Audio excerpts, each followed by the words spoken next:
Hello दोस्तों, मैं इंद्रेश अपने YouTube channel Indresh GS classes में आप सभी का स्वागत करता हूं। तो दोस्तों आइए स्टार्ट करते हैं हम लोग आज की क्लास जो है पर्यावरण की। ठीक है, तो आज का पहला क्वेश्चन है और ज़्यादा से ज़्यादा आप लोग क्या करेंगे, वीडियो को शेयर कर देंगे। ठीक है, तो चलिए आइए स्टार्ट करते हैं आज का पहला क्वेश्चन।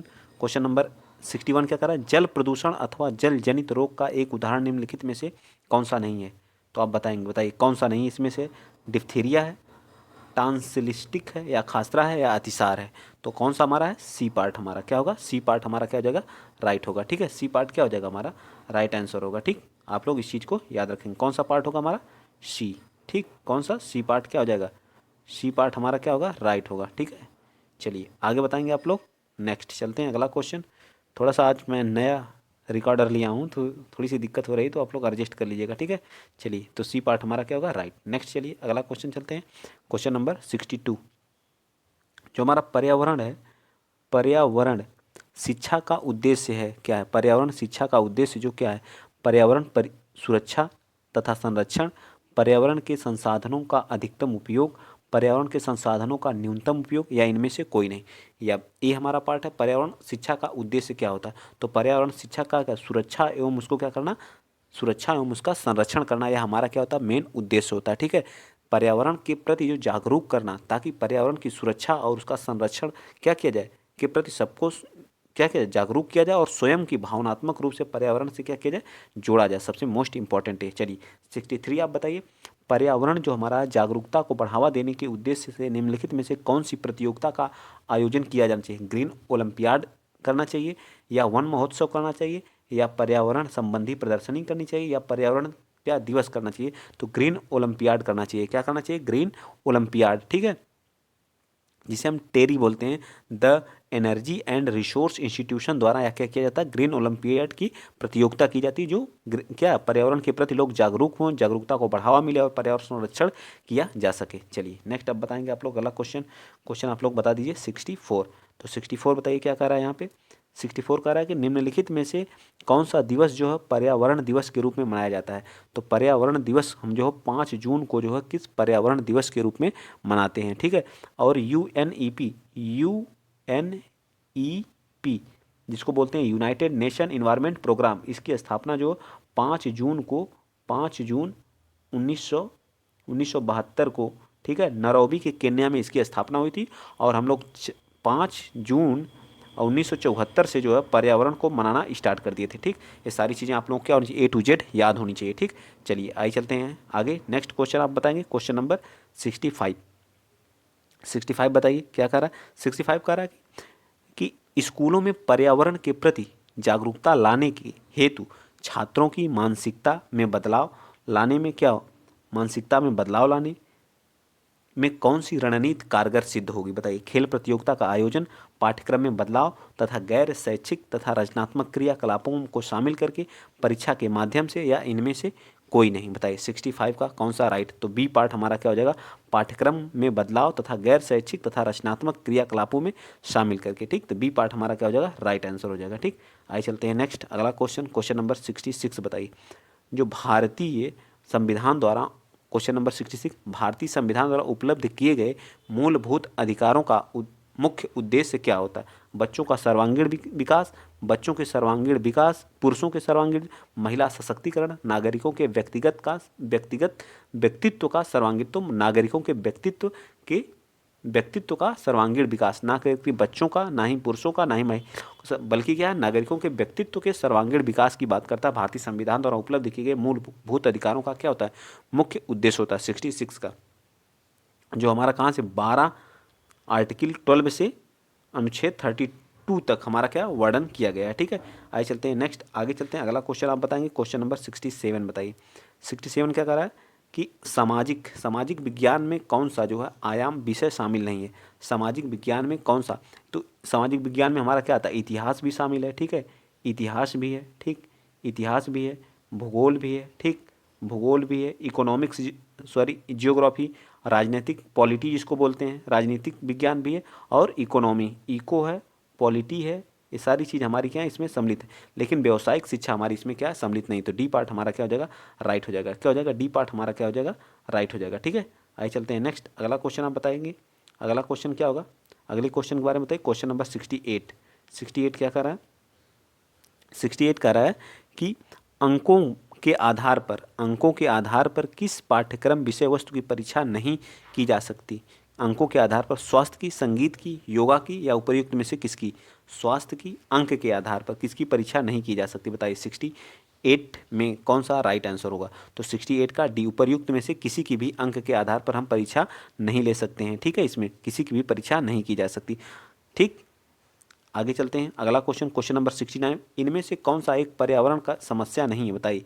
इनमें से कौन एक, जल का विनाश, दुरुपयोग, जल संरक्षण। जल का जब संरक्षण करेंगे तो ये पर्यावरण समस्या के लिए नहीं है, ठीक है, पर्यावरण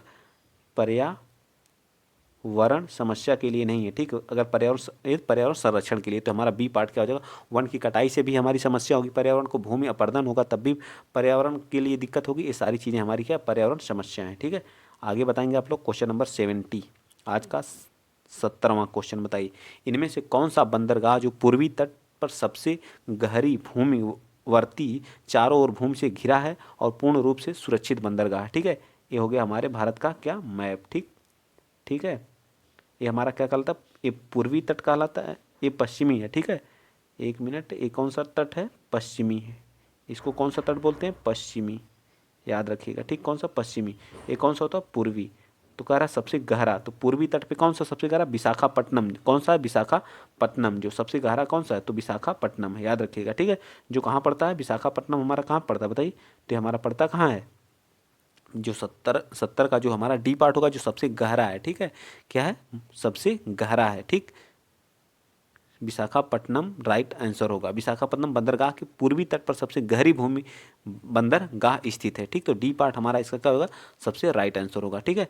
चलिए आइए चलते हैं नेक्स्ट, अगला क्वेश्चन आप बताएंगे। क्वेश्चन नंबर आप लोग बताइए 71, इनमें से कौन सी गैस जो है ग्रीन हाउस गैस प्रभाव के लिए सबसे ज़्यादा उत्तरदायी है। ऑक्सीजन है, कार्बन डाइऑक्साइड है, हाइड्रोजन है, या ऑक्सीजन ओ से, एन से जो नाइट्रोजन, CO2 होता है कार्बन डाइऑक्साइड, H2 होता है हाइड्रोजन, N2O2, ठीक है।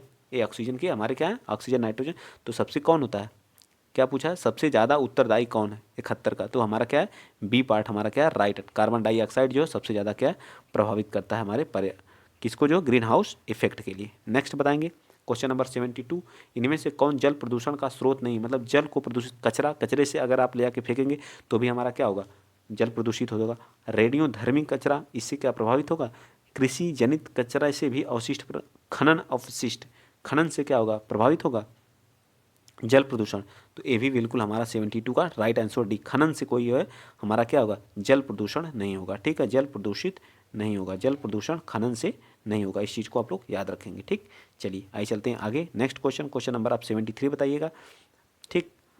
तो हमारा क्वेश्चन नंबर 73 क्या कर रहा है कि भारत में जो है बाढ़ संबंधी चेतावनी जारी करता है, बताइए। भारत में बाढ़ संबंधी जो चेतावनी कौन जारी करता है, केंद्रीय जल प्रदूषण बोर्ड, सिंचाई बोर्ड, या फिर जो है कौन सा, बताइए जल्दी। तो कौन जारी करता है, उपर्युक्त में से सभी या कौन, बताइए 73 का। तो हमारा बी पार्ट कौन, सिंचाई बोर्ड जारी करता है, ठीक है, याद रहेगा ना आप लोगों को। चलिए आगे बताएंगे आप लोग। नेक्स्ट अगला क्वेश्चन, क्वेश्चन नंबर 74 बताइए।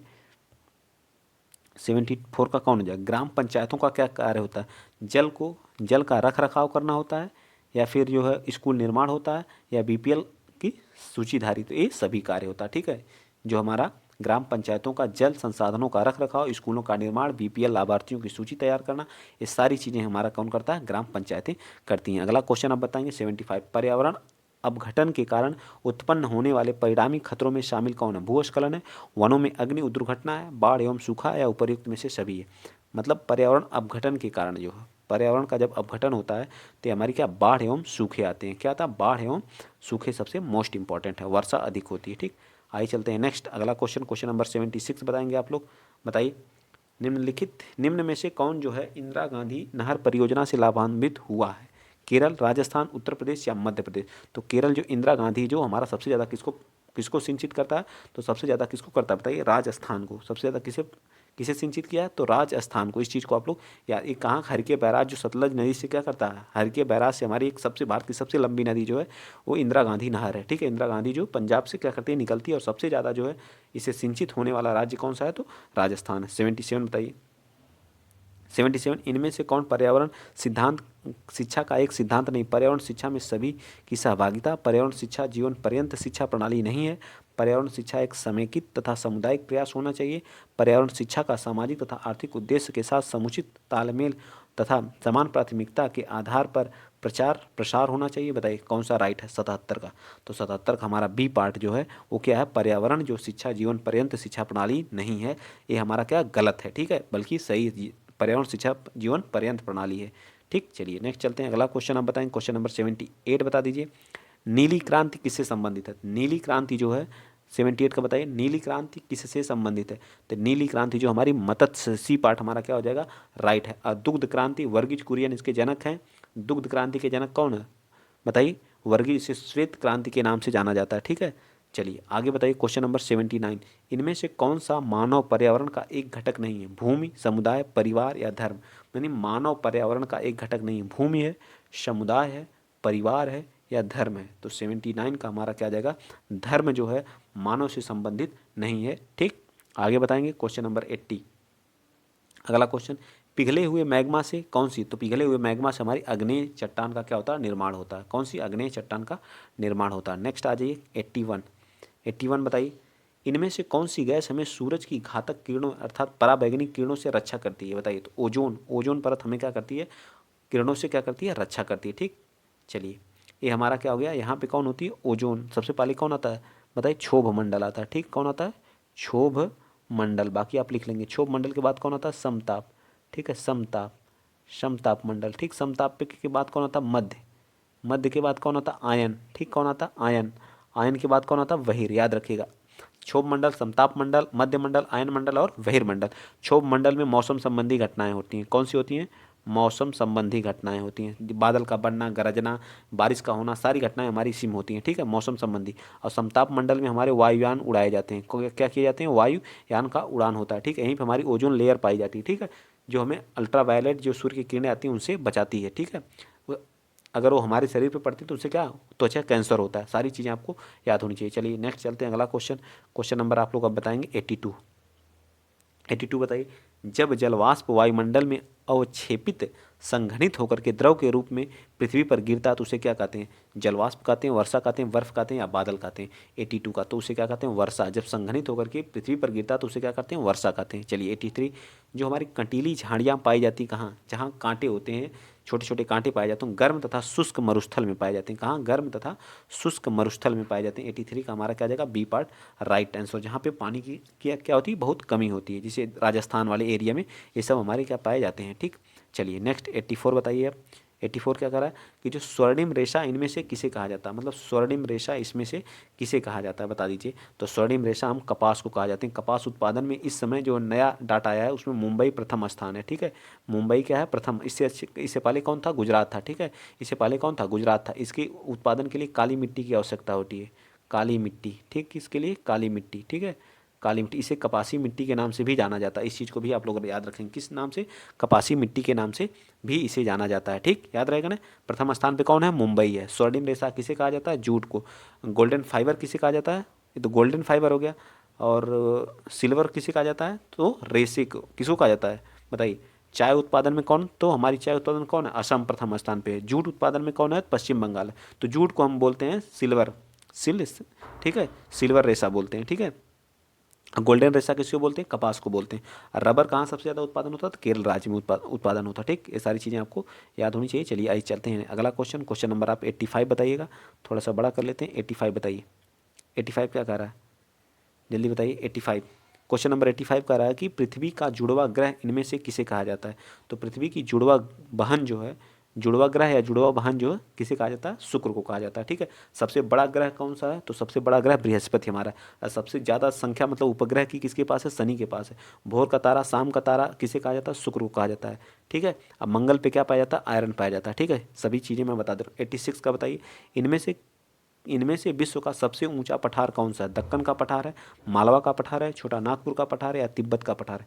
86 का, तो 86 का हमारा राइट आंसर क्या हो जाएगा, जल्दी बताइए फटाक से।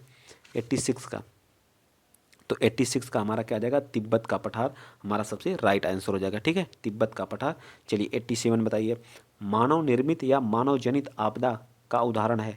भूकंप, सुनामी, रासायनिक आपदा, भूस्खलन क्या है?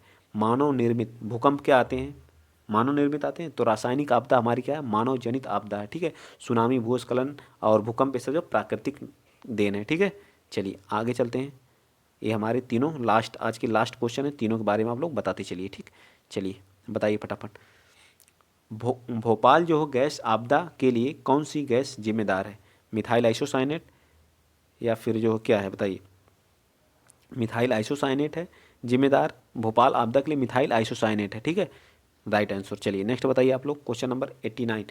कौन सी गैस ग्रीन हाउस इफेक्ट से संबंधित नहीं है, नाइट्रोजन, मीथेन, नाइट्रस ऑक्साइड या CO2। क्या हमारी जो है ग्रीन हाउस इफेक्ट से संबंधित नहीं, तो हमारी कौन सी है, ये हमारी क्या है, नाइट्रोजन है। जो नाइट्रोजन सबसे ज़्यादा कहाँ पाई जाती है, तो 78% हमारी जो कहाँ पाई जाती है, वायुमंडल में पाई जाती है, ठीक है। और 21% लगभग जो हमारी क्या पाई जाती है, 21 या 20 अप्रॉक्स 20 जो हमारी ऑक्सीजन पाई जाती है, बाकी आर्गन और अदर गैसें हमारी होती हैं, ठीक है। आगे चलिए बताइए क्वेश्चन नंबर नेक्स्ट बता दीजिए, आज का लास्ट। आगे हमारा हिंदी है, ठीक है। तो हिंदी का हम लोग कल देखेंगे, लेकिन आज हम लोग देखेंगे लास्ट क्वेश्चन। समुद्री प्रदूषण के कारण नष्ट हो रहे हैं, बताइए। समुद्र का जो प्रदूषण हो रहा, तो उससे कौन सबसे ज़्यादा, तो मैग्रोवन सबसे ज़्यादा नष्ट हो रहे हैं। ये मैग्रोवन कहाँ पाए जाते हैं सबसे ज़्यादा, तो ये मैग्रोवन जो है सबसे ज़्यादा हमारे कहाँ पाए जाते हैं बताइए। तो हमारे देश में जो है सबसे ज़्यादा पश्चिम बंगाल वाले एरिया में सबसे ज़्यादा पाए जाते हैं, ठीक है। तो आज के लिए वीडियो अगर आप लोगों को अच्छा लगा है तो प्लीज़ ज़्यादा से ज़्यादा शेयर करिएगा, चैनल को क्या करेंगे आप लोग सब्सक्राइब करेंगे और सपोर्ट भी दीजिएगा, ठीक है। चलिए अब आगे चलिए बताइए, आगे बताइए अगला क्वेश्चन कौन सा हमारा है। तो आज के लिए इतना ही, ठीक है। अगर वीडियो आप लोगों को अच्छा लगा है तो प्लीज़ ज़्यादा से ज़्यादा शेयर कर दीजिएगा, चैनल को क्या कर लीजिएगा, सब्सक्राइब कर लीजिएगा, ठीक है। तो जय हिंद, जय भारत।